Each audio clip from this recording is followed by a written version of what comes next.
telefonile 1181. Teenuse minuti hind on 75 senti. No suvalne küll. Mire kuuled, tere! Tervist! Tere! Selline mure, et praegu üks tõlkimine on pooleli, et oskaksite mulle tõlkida eesti keelest saksa keelde sõna düsenteeria? Ma vaatan üks hetk, palun.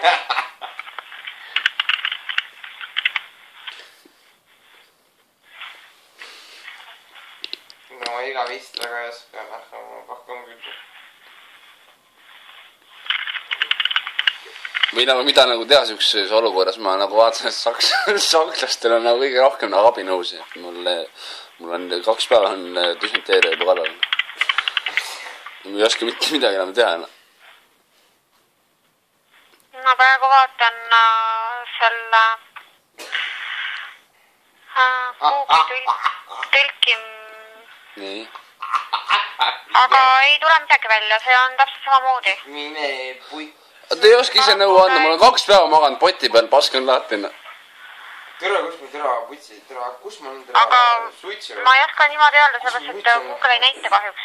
Ta näitab samasugust sõna. Ta ei anna midagi tõlkes välja. Aga te oskate midagi soovitada ikka? Ma ei jõua, ma pean homme tööle minna. Mida te mõtlete, et ma soovitaksin teile? No mul on düsenteeria, mul on kõht lahti 2 päevana. Ma ei saa enam olla. No aga helistage perearsti nõuanne telefonile. No mis see number on? 1220. Mis ma talle siis räägin, et mul on kõht lahti? Jah, niimoodi räägitegi. Ahah, selge, siis on hästi. Nägemist. 1220. Oota, ma nüüd Kerti ülesse kanna, aga ma nii käest ei jõu. Üks moment, kohe kirjutan. Allo! Jaa.